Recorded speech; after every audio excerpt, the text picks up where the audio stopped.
Hey guys, I'm Brad Polumbo. She's Hannah Cox. We're the co-founders of Base Politics, and welcome back to Libertarians React. We are going to look at the unhinged Twitter meltdown that some blue-check keyboard warriors had after a judge just struck down the airplane travel mask mandate. Hannah, you excited?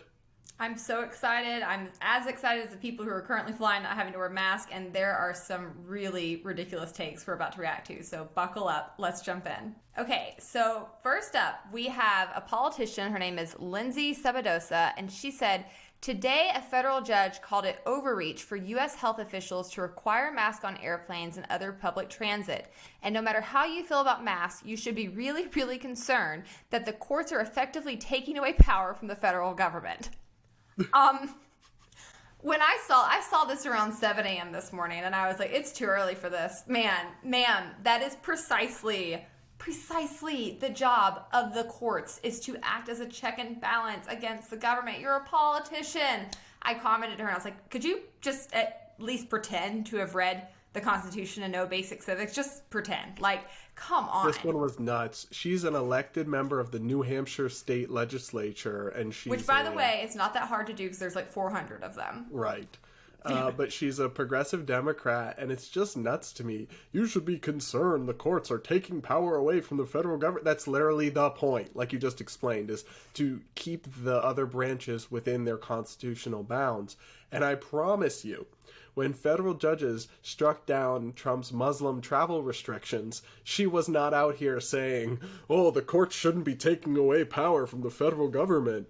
Now, I don't always agree with the decisions or the reasoning, but in general, I'm always supportive of the role of the courts of checking and containing the other branches. So I think we're pretty consistent on that, but oh boy, I mean, it's depressing when stuff like that is getting thousands of likes and shares from people who genuinely don't understand basic civics.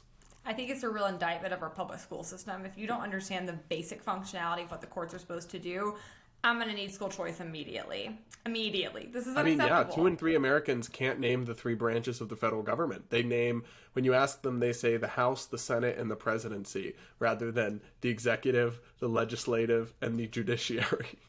That's terrifying. That's absolutely terrifying. Well, I don't think she was the only one with a bad take, but that certainly got my vote for the worst one I saw.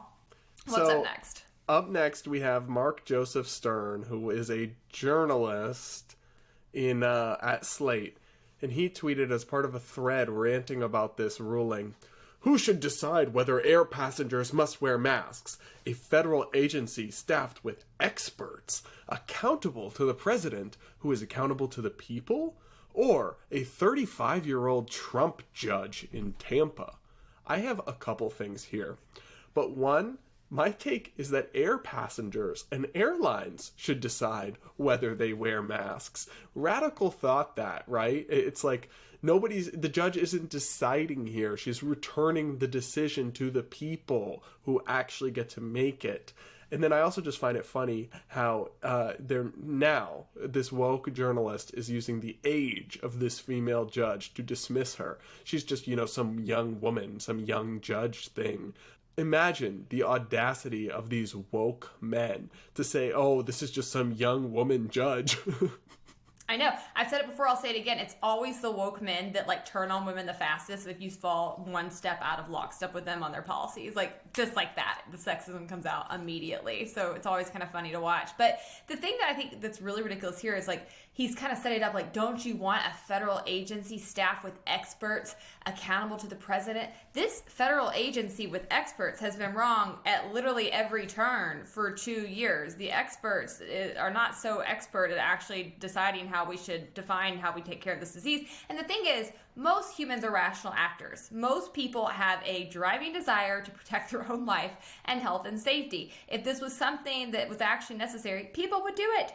People would do it as a whole. They don't want to, because it is literally security theater. And the fact that he wants to override that, it's just very dictatorial. And I also think it's really funny that he thinks we should feel safe that they're accountable to the president. The president was turning around and shaking imaginary hands after he gave a speech yesterday. I saw it online. He thought there were people behind him. The Easter Bunny came up to him mid-conversation and pulled him away from journalists at a recent event. Like, I'm pretty sure I don't want him in charge of much. Thanks. I'm good. All right, And on also, to the next. these deep state bureaucrats are barely even accountable to the president, right? Many of them are unelected civil servants, so... Right. They don't, I mean, he has no clue what these people are doing, and there's no accountability. There's no a chance for us to hold them accountable. We don't get to vote on them or not. I think that if you wanted to actually take a poll and see how many people trust the CDC right now, you might not like the numbers that you got, because most people have recognized that they consistently have been wrong. They consistently have had to change their tune. They consistently have had to backtrack. We're over it. I don't care what the CDC has to say about virtually anything at this point. Get rid of it. If you need a better example, just look at Dr. Fauci. Ugh, gross. Speaking of animal torture. Anyways, the next one is from Amani, and she said, one of my patients tearfully told me she's canceling her flight to her daughter's outdoor wedding on Saturday. It's wild some people's mild discomfort while wearing a mask is more important than immunocompromised people's ability to live through a pandemic. Nope. No. One, if you're truly immunocompromised, you should not be flying. You shouldn't be traveling. You shouldn't be going to a large wedding. You shouldn't be around large groups of people. It is your responsibility to sit your butt at home and not expose yourself to that. It is not my responsibility to wrap myself in bubble wrap to make sure that you don't get sick. I'm sorry. That's not how this works at all. Secondarily, she's going to an outdoor wedding. I have friends who are immunocompromised. I have friends who have had to take this a lot more seriously than others. They are not afraid to go outside because they're still rational actors. They recognize that your chances of being outside and getting COVID are really pretty slim. You're mostly safe. You can drive there if you're uncomfortable flying there. The rest of society does not have to lock itself down to make a few people who continue to not have figured out how to live as adults in this society comfortable. Sorry. This was always the case, too. There are very, very rare people who are genuinely so immunocompromised that this might be dangerous for them. But that was the case before COVID. They could get the flu and die, and we didn't wear masks then. We have never, ever believed on forcing things onto all of society to protect the outlier and the exception rather than the rule, especially because in this case, ma'am, it wasn't protecting you. The mandate wasn't going to protect you. The fact that the person sitting next to you had a cloth mask pulled down to their chin with dribble coming out of their nose onto it, right?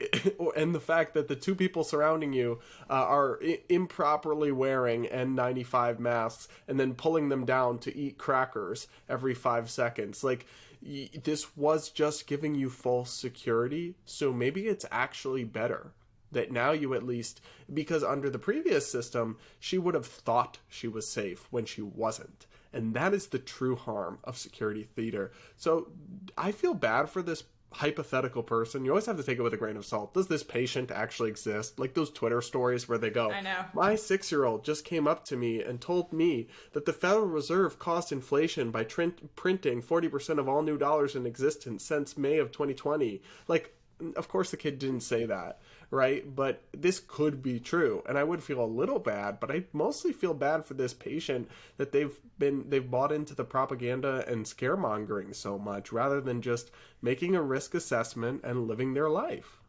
Also, I just have to say, if you're truly immunocompromised and you haven't taken the time to truly do the research and know how to protect yourself, like, that sounds like that's a you problem. Because if you had, you would have known cloth masks were never protecting you or making you any safer, okay? Like, at all. That's not the situation. And people, again, I'm over this push by the left to constantly make everybody in society responsible for everybody else. No, you're responsible for yourself. You have a duty to not cause harm to others. But when there are things like these diseases that are always going to be here, we're always going to have to live with them, you don't get to continue to try to take away people's rights and lock them in a shoebox to try to make a couple people in society feel better. Those people need to get help. They need to process this. They need to find ways to live with it and quit trying to force that on the rest of us. I just think you want kids to die, Hannah. That's the opinion of our next hot taker here, Jeremy Faust, an MD and ER physician. And he said that many people who claim to love kids are totally cool with this, referring to the mask mandate ending, meaning that a small number of babies will die of COVID when we're weeks away from getting a vaccination for all ages over 6 months.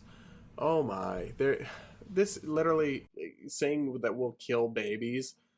According to the Wall Street Journal and experts writing in the journal, the death rate for COVID for children without a serious comorbidity like leukemia, who were already always vulnerable from a common cold, is 0%. It is statistically indistinguishable from 0%. So this is just fear-mongering, alarmism. I hate when people do this, when they just say, you want to kill grandma, you don't care about dead babies. I mean, I care about the babies and toddlers who were thrown out of, I care about the babies and toddlers who were thrown off of flights because they wouldn't be able, the family couldn't get their 3-year-old to sit tight with the mask. Like, or just 3-year-olds having to wear a mask in general. Like, I mean, good grief. Yeah. I, as a whole, can't stand when people use this tactic. It convinces nobody, absolutely nobody. They're terrible messengers. They appear to be even worse doctors. I mean, I guess the one benefit to these kinds of people airing their opinions on Twitter is we can all know which healthcare professionals we don't want to use because they're not very good.